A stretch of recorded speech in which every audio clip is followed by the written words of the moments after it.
Namo tassa bhagavato arahato samma sambuddhassa. Namo tassa bhagavato arahato samma sambuddhassa. Namo tassa bhagavato arahato samma sambuddhassa. Puttang dhammang sanghang gunutarang upachayang namasami.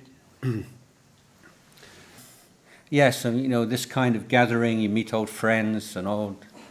memories come up. And the first time I came to this part of the world was in 1991, and I had traveled up from Los Angeles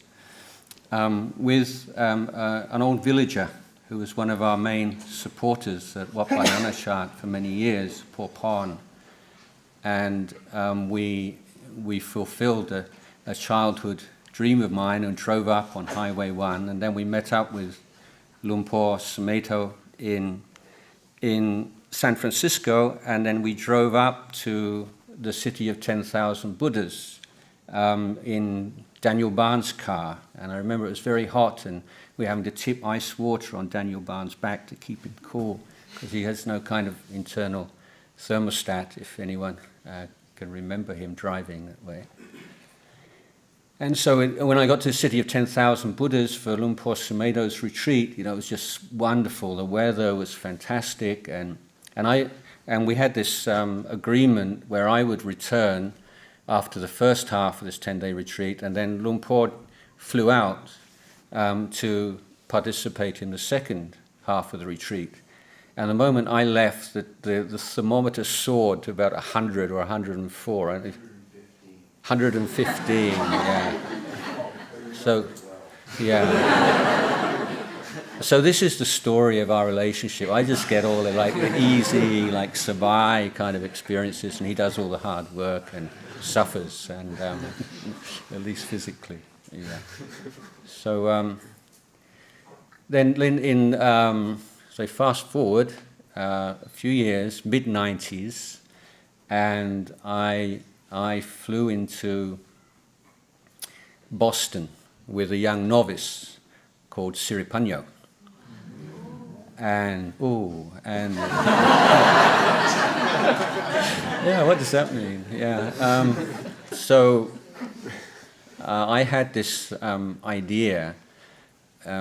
very frustrated even in those days with the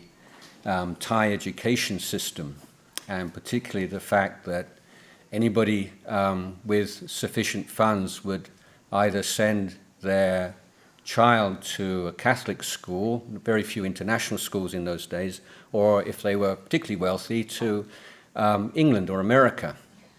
So it seemed to me that leaders of the government, although nominally Buddhist, didn't really know much about Buddhism at all.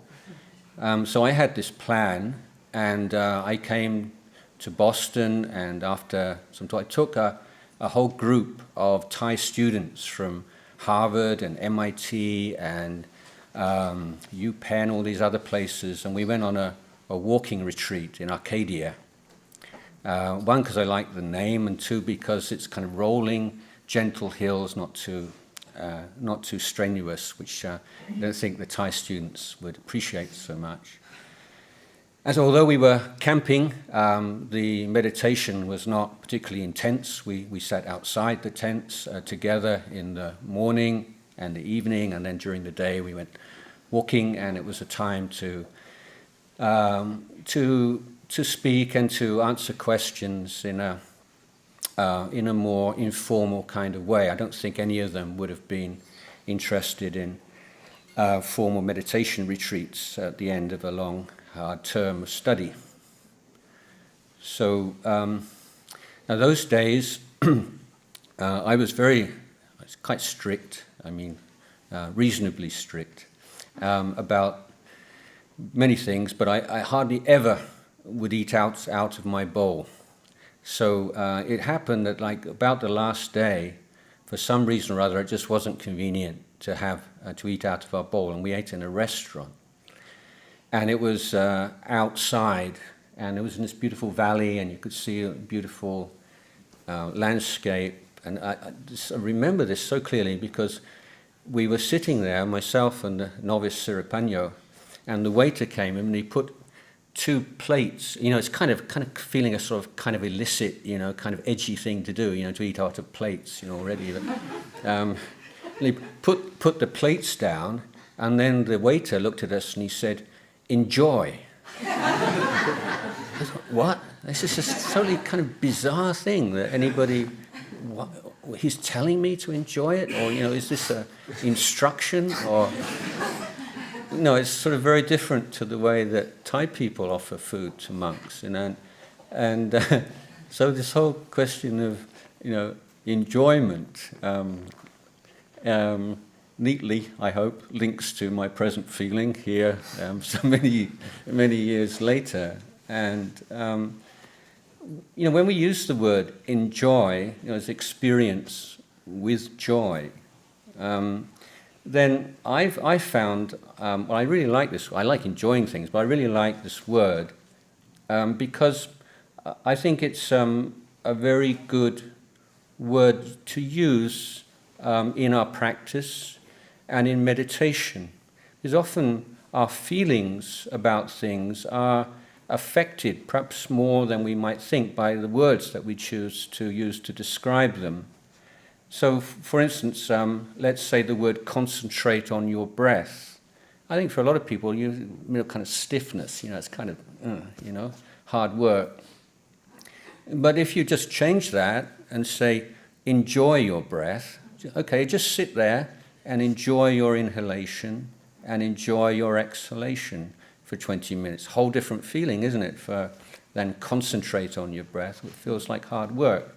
But really, that's what you're doing. If you're concentrating, that usually means that you start like staring at your breath, and then your mind becomes very kind of stiff and dull. But if you're enjoying your breath, you just use enjoy like this sala. It's not like a sensual, indulgent kind of mental state. It's just a sort of like a very clear-sighted appreciation of the good qualities of something, like Luang Por Wiradhammo was talking about in his discourse. And so you say, just enjoy the whole duration of an in-breath, and enjoy the whole duration of an out-breath. Just a different word can, I think, make such a change. Can it not?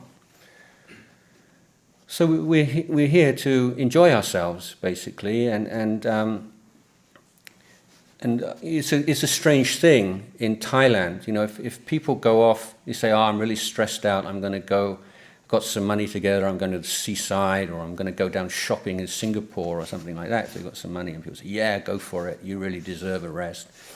And then somebody else says, I'm really stressed out, I think I'm going to go to a monastery and practice, on retreat for a while. Well, that's a selfish thing to do.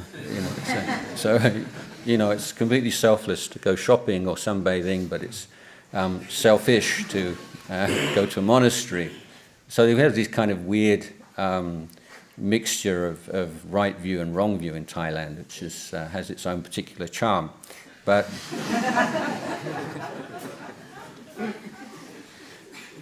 anyway, when people say, what do I say when people say I'm just selfish and just interested in my own spiritual, not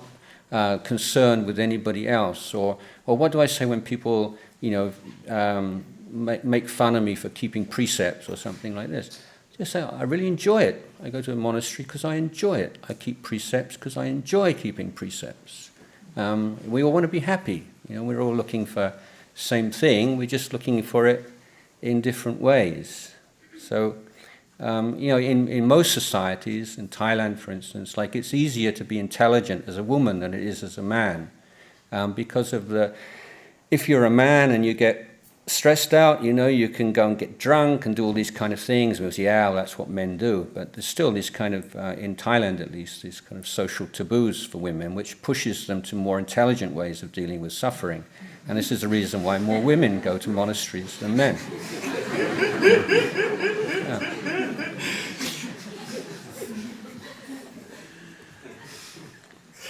At least that's what I think. So yeah, I mean, we can enjoy these things, and I'm often talking about precepts these days, and if you compare the role of precepts and commandments in faith-based religions, then this is like a reward and punishment system. You do these good things, you get a reward, usually after you die, and if you do the bad things, then you get punished. But in Buddhism, we don't have that kind of way of looking at morality. I mean, basically, morality is in social intelligence. We start off with a question: what are the basic requisites, or fundamental needs of all human beings living in families and societies for them to be happy and to flourish as human beings? So, first answer, I think, is sense of safety, free from fear, fearlessness. And so,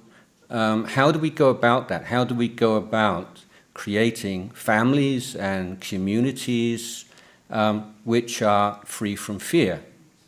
Well, we take basic human psychology, the nature of a human being, and recognize that we can accomplish certain things with willpower and the power of intention. So we can, for instance, refrain from killing, stealing, and so on as an act of will. But we can't refrain from the mental qualities, the mental defilements that lead us to act in those ways. So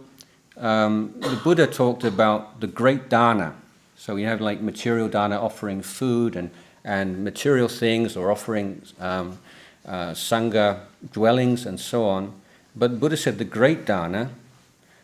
is when you say to people, I still get angry, I still get irritated with you, I love you very much, but sometimes I really just like to hit you. Sometimes I just feel so angry with you, but I promise that no matter how angry that I ever get with you, I will never abuse you physically or verbally. Now, I think that's practical and realistic standard. So it's not that you become a Buddhist and you say, from now on, I'm just going to have loving kindness and compassion for all sentient beings. I'm going to turn over a new leaf. You can't do that because the habits and the perceptions and the thoughts, these are too deeply ingrained to respond to that kind of determination. But you can make a determination not to act upon those impulses. And similarly, you can say, I still get greedy, I still see nice things, and I have desires for them, but I promise you that I will never take anything that doesn't belong to me. You have a partner, you're married, you have a stable relationship, and you say, yeah, every now and again I feel attracted to other people, I find them beautiful or handsome, I feel some sexual feeling, but I promise you that I will never act upon, I will never speak but with those intentions. I will never feed them, I will never act upon them, and I will never lie to you.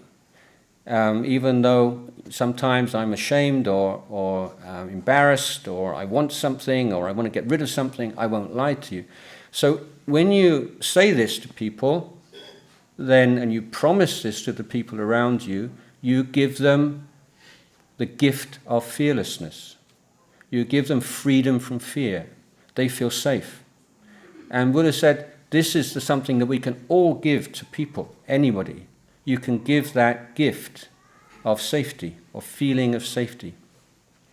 But of course, if you drink, if you take drugs, then you can't make a full-hearted promise. Because when you take those substances, your sense of right and wrong, your sense restraint become inhibited, compromised. And so if you say, well, whenever I don't drink or I don't take drugs, all those times, you can feel completely safe. But if I drink, it's like all bets are off. It doesn't work. So to make this promise and this gift, this true gift of safety and freedom from fear to those around you, then the fifth precept is very important. So keeping precepts is one part of the practice. It doesn't mean that we're repressing the impulses that lead us to break precepts, but at the same time we're developing mindfulness, we're developing loving kindness, we're developing patience, developing equanimity. All of these practices supporting our intention and our commitment to creating a fearless environment,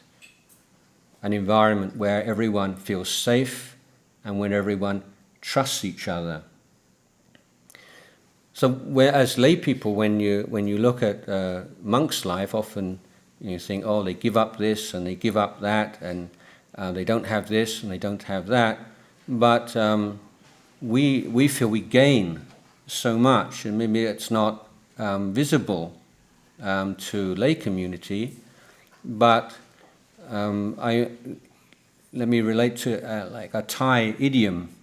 In Thai, we say there are two kinds of friends. There are eat friends and die friends.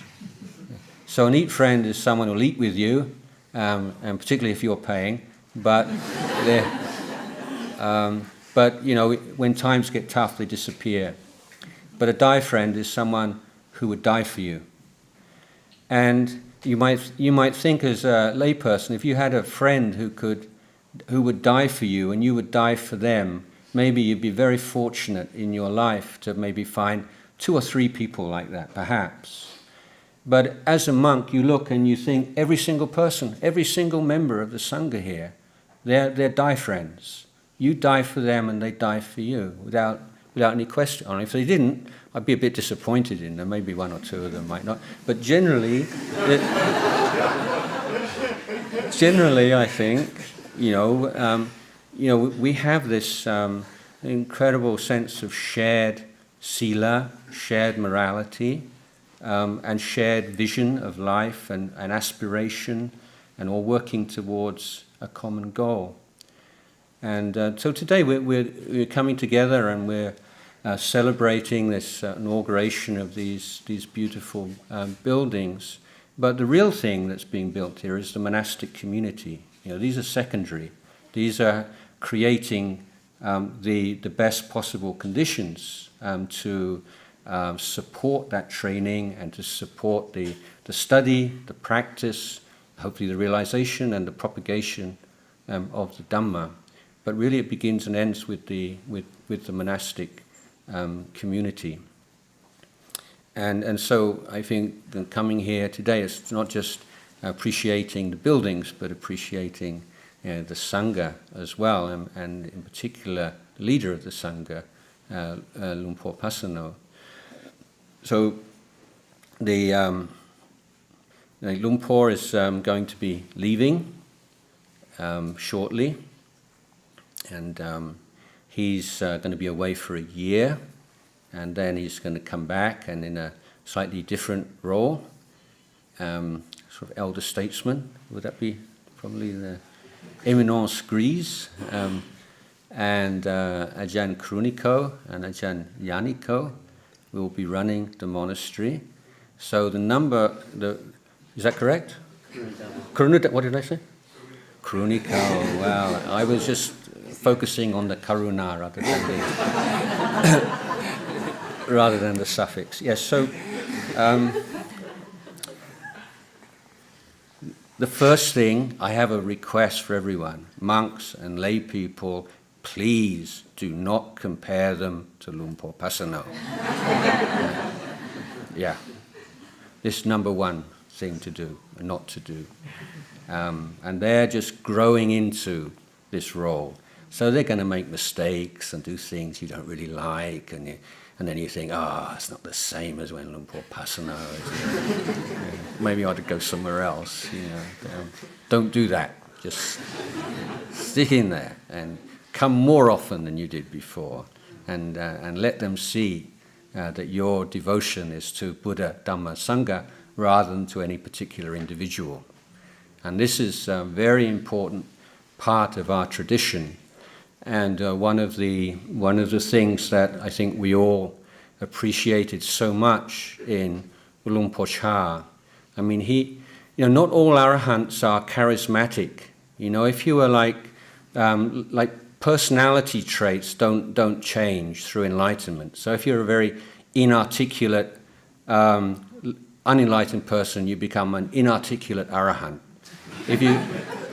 you become if you're a grumpy lay person, you actually can be quite a grumpy arahant. Yeah, really. So.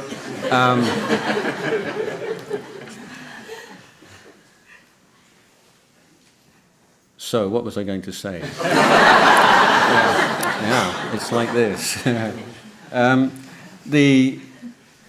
I've completely forgotten what I was going to say now.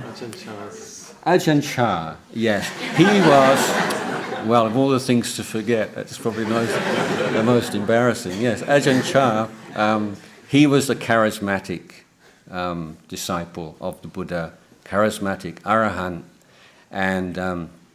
his brother once said to me, he says, it's not like he's really handsome, but once he's in the room, you just can't take your eyes off him. That's sort of the essence of charisma. But he did everything in his power to downplay that rather than to play upon it. And he constantly directing the interest and the devotion of the lay community towards Sangha rather than to him as an individual. And he was distinguished by his efforts to create a structure that would outlive him and that would not depend upon his own barami. And so this is our tradition. We put our faith in the Buddha and the Dhamma and the Sangha rather than in particular individuals, no matter how much we love them and how much we owe to them. And and every year, where Wat Pah Pong, when they have these annual gatherings, and a number of times I've given talks, and they say, like Ajahn Chah's left us, and they left us all alone. And in the early days, you got this kind of feeling from people, and I said, no, Ajahn Chah's not left us, but a lot of you have left Ajahn Chah. And are you practicing the things that he taught you to practice? Are you abandoning the things he taught you to abandon? Are you developing the things he taught you to develop, or not? Maybe not. So you've left Ajahn Chah.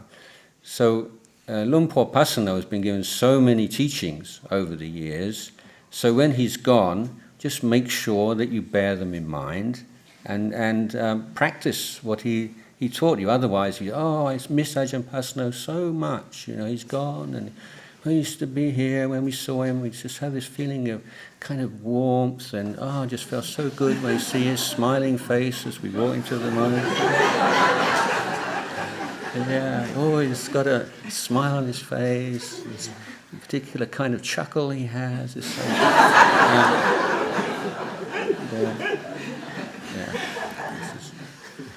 this is why this Dhamma seat is this way, so I'm not looking at him when I'm saying it. So really put a lot of effort as lay supporters into the Sangha and this monastery over the coming year and years, so that Luang Por doesn't have to worry himself. He's not a great worrier, but not even giving him the opportunity to worry, and to really give that kind of support to the new regime, if you like, dual abbots. So that's two jewels of the Sangha who are just going into this process. I mean, like Ajahn Pasana was the abbot, and I was the second monk. But we we worked together as quite a good team. I mean, towards in the 90s, we were even ending each other's sentences. Yeah, I mean, not in the way that married couples do, but like he would go off on retreat, and I would be sentenced to a year as the senior monk of what Nanachat, and he would come back and end my sentence, and then I'd go away, and a year later come back and end his sentence.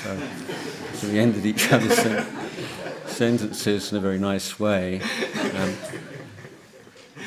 In fact, I was a kind of reluctant abbot. I was never legally the abbot. Ajahn Pasana was the abbot of Wat Nanachat from 1996 to 2002. I mean, at least, so I was always the acting abbot or the residing senior monk, and I sort of survived as the abbot. I think I probably give myself a B. I was like quite some B pluses every now and again, quite a lot of B minuses. Actually, I don't know if anybody knows the difference between a C plus and a B minus. This is a doubt in my mind, but I think it might have dipped into a C plus every now and then. But B minus sounds better. Keep it within the Bs, and so So now I'm sort of in this relaxing anumodana mood where other people do all the hard work, and I just sit back and enjoy it. But the practice of enjoying your life, relies on goodness and the practice of goodness.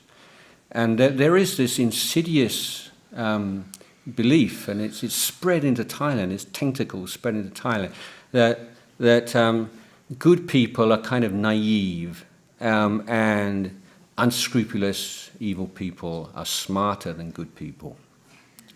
And we say the devil has the best tunes. And if you literature and movies and theatre, then it's usually the bad guys who are like the really intriguing and interesting ones. And it's very difficult to write a good person in a novel or in a play because goodness is presented as kind of boring. So you have these kind of conflicted heroes, have a dark side, because that makes them interesting. But this is one way, I think, in which fiction misrepresents reality. I mean, in many ways, it's more accurate representation of reality than what we call the news.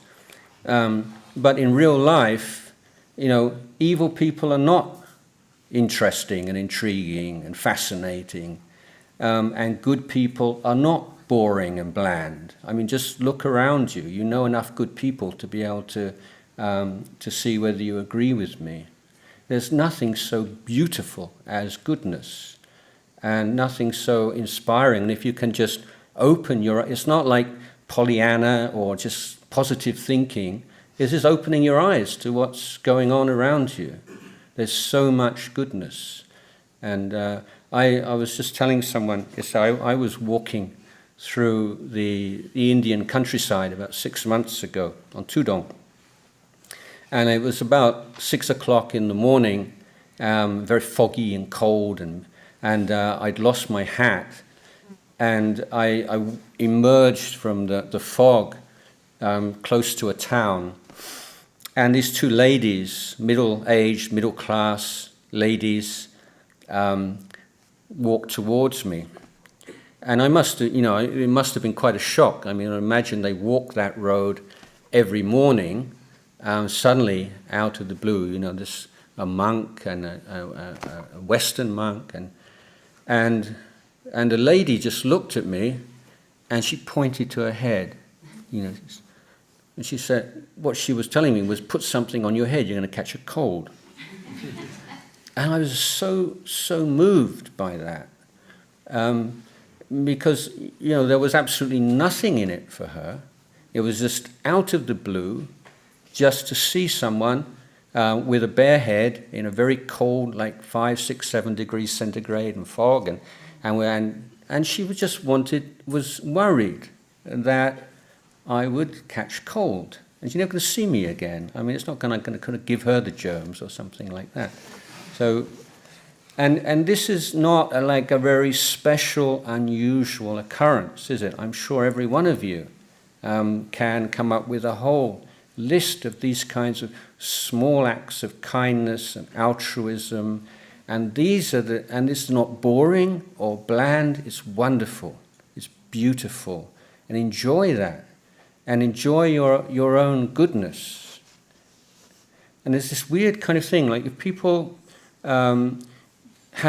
decide to do something good. Okay, in Thailand we have this beautiful idiom, like putting gold leaf on the back of the Buddha. So you're going to do this really good selfish thing, and you spend all day, and your mind's in this really bright, clear, happy state of mind, and then suddenly this little thought comes up in your head. It's, well, I'm just going to get so much praise for this, or people are really going to, Okay, that's just one defiled or unwholesome mental state, but so many people will just jump on and there. See, that's what you're really doing it for, isn't it? Be honest, be authentic,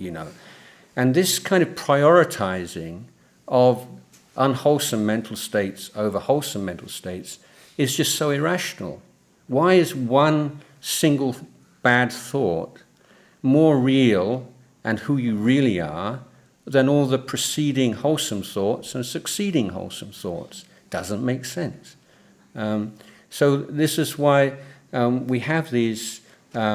noble treasures of the heart. When you've done good things and when you've seen good things, remember them. If you've had a really some wonderful meal, or you've done all this kind of enjoyed all these kind of sensual pleasures, and then you get really depressed or down, or you're sick, and you bring to your mind the pleasure of these kind of sensual pleasures, it doesn't do anything, does it? Doesn't help you. But if you bring to mind goodness that you performed, or goodness you've seen performed, or the virtues of great monks and nuns and people you look up to, it does.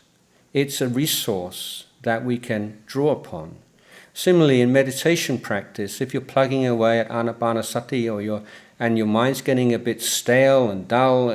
and losing its zest and interest and energy, then bring to mind these acts of goodness that you've seen or that you've performed yourself. And immediately your mind will become bright and happy. So we have within us this capacity to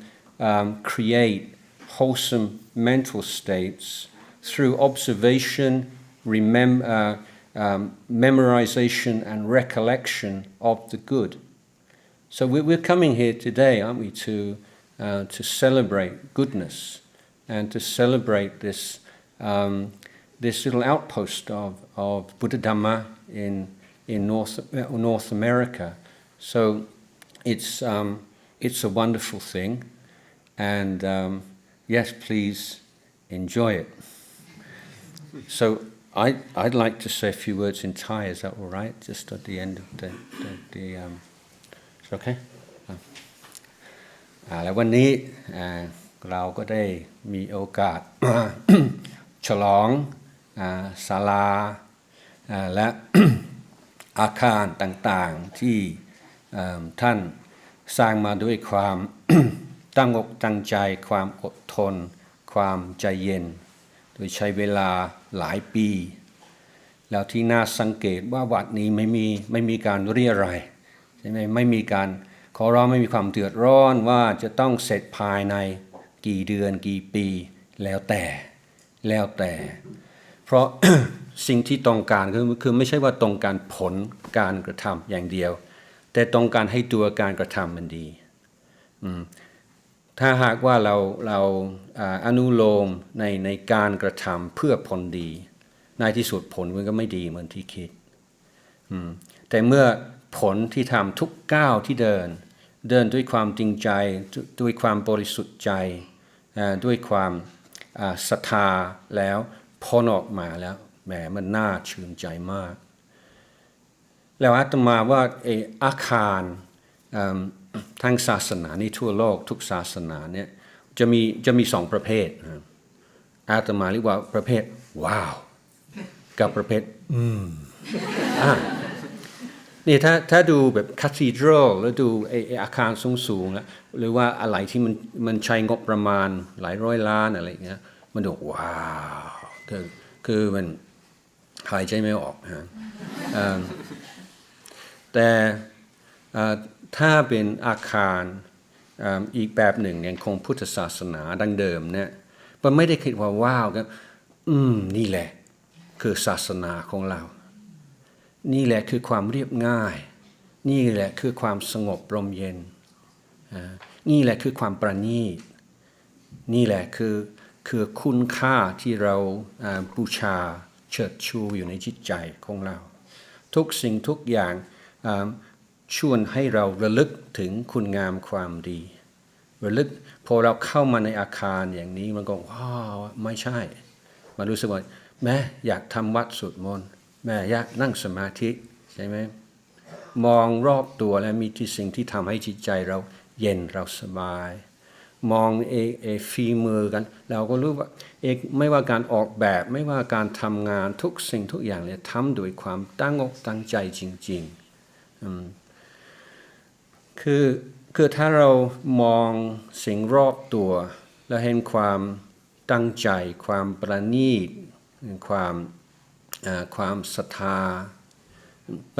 รู้สึกว่าเราได้รับธรรมะอยู่ตลอดเวลาไม่ใช่เฉพาะเวลาที่ท่าน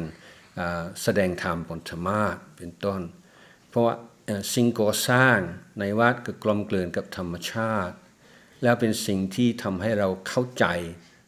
ถึงตัวเองเข้าใจถึงธรรมชาติยิ่งมากขึ้นนั้นเราออกจากเมืองออกจากที่วุ่นวายสิ่งรอบตัวมีแต่กระตุ้นกิเลสทั้งนั้น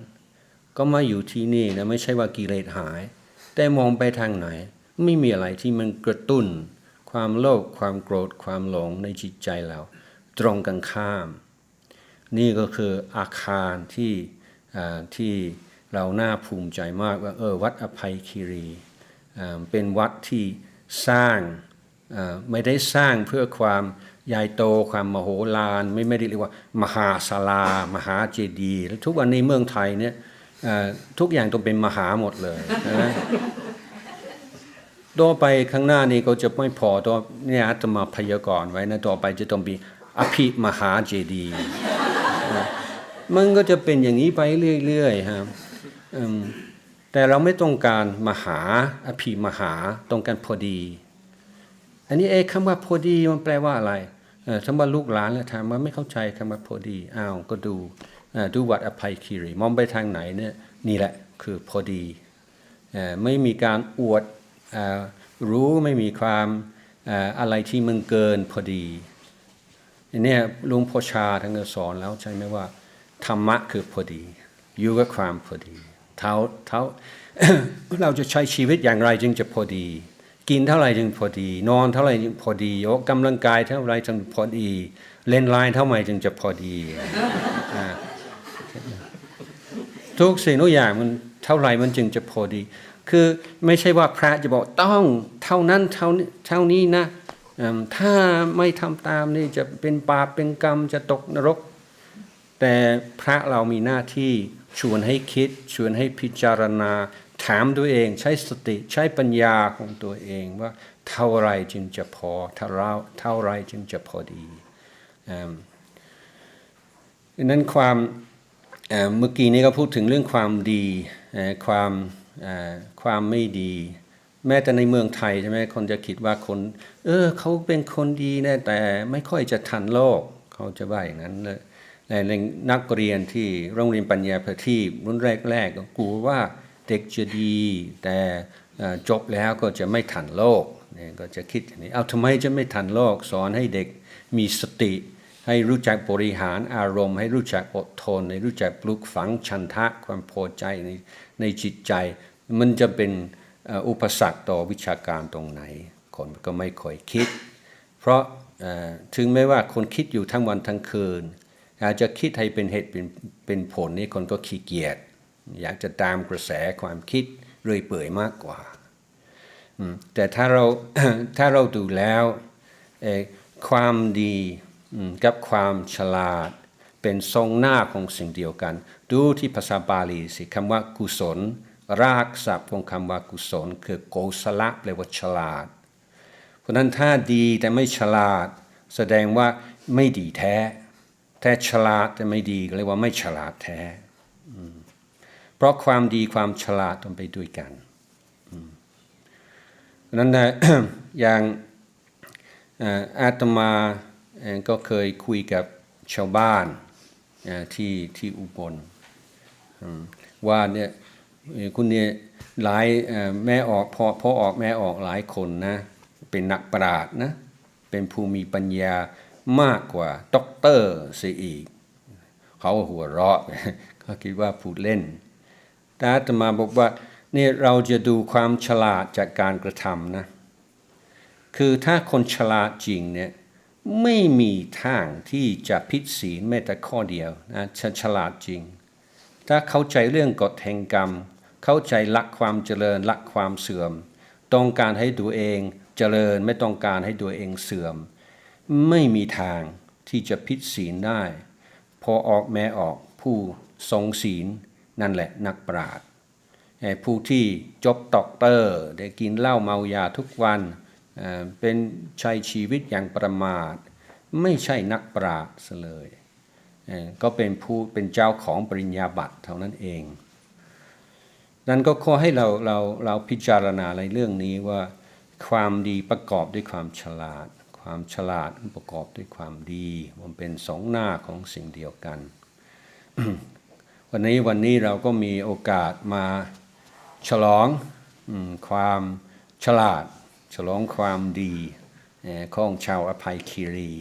ซึ่งก็มาน่าชื่นใจมากสมัยก่อนเนี่ยเรื่องอีกเรื่องหนึ่งเรื่องปัญญากับความกรุณาในพุทธเจ้าตรัสรู้ด้วยอะไรตรัสรู้ด้วยปัญญาแต่เมื่อพุทธองค์ตรัสรู้แล้วพุทธองค์ก็เกิดความกรุณาก็อยากช่วยให้สัตว์โลกได้พ้นทุกข์ตามพระยุคลบาทของพระองค์เมื่อความกรุณาเกิดเป็นผลของปัญญาพระพุทธองค์ต้องใช้ปัญญาในการสั่งสอนในการแปลงสิ่งที่เนื้อภาษาให้เป็นภาษาสิ่งที่เดิมมันเป็นธรรมชาติให้มันเป็นระบบให้คนได้ศึกษาได้ปฏิบัติตามฉะนั้นกรุณากับปัญญาถือว่าไปด้วยกันแยกออกจากกันไม่ได้ถ้าปัญญาจริงปัญญานั้นต้องแสดงออกในลักษณะของความกรุณาถ้ากรุณาจริงจะต้องใช้ปัญญาสองอย่างด้วยกันสิ่งอาตมาจึงว่าเป็นสิ่งที่เป็นสิริมงคลมากว่าคือคำว่าปัญญานี่มันมีคำอีกคำหนึ่งที่ใช้แทนมีหลายคำแต่คำหนึ่งคือญาณะต่อจากนี้ไปใครจะเป็นผู้บริหารวัดคือญาณิโกกับกรุณาธรรมโมมีปัญญามีกรุณาทำงานพร้อมกันมันเป็นสิ่งที่เหมาะสมมากอาตมาจึงขออนุโมทนาก็ขอให้วัดอภัยคีรีมีแต่ความสุขความเจริญยิ่งขึ้นไปโดยกาลนาน